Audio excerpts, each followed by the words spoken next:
Tomato नहाली chicken कसरी बनाउने भनेर सिकाउँछु।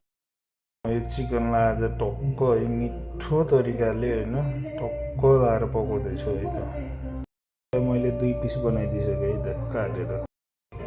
त्यसपछि मैले यसको सट्ट 4 पिस बनाएर स्किन पनि निकालिदिएँ है त।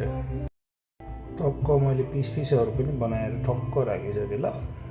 अनुसारको खुर्सानी खाने भएको भएर मैले खुर्सानीहरू पनि धोएँ अलिकति। यो प्याज लसुन खुर्सानी हेर्न सक्नुहुन्छ।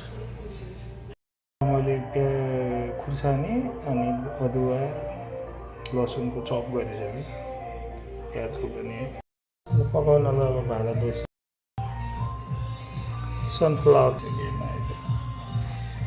भाँडामा स्वाद अनुसारको जिरा हल्का,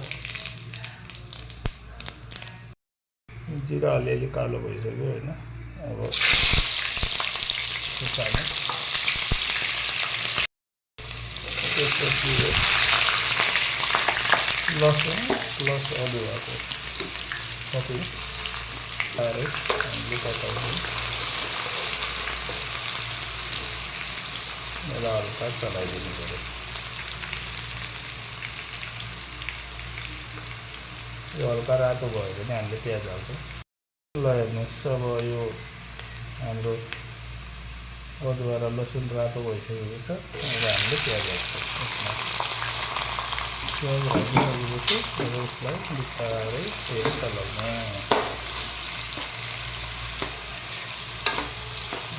बिस्तारै चलाउने है त।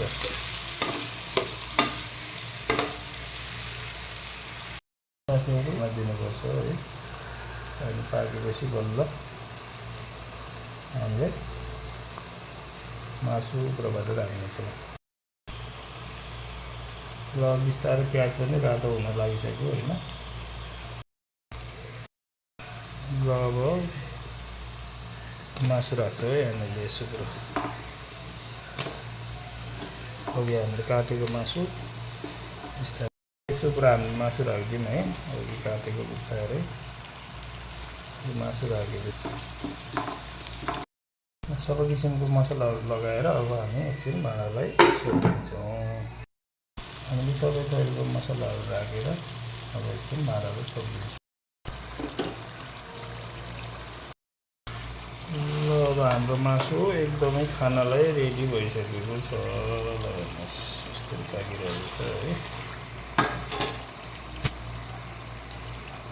फेरि लगभग अब पाकिसक्यो, यसरी पाकिरहेको छ। अब यसलाई बिस्तारै फेरि चलाउने।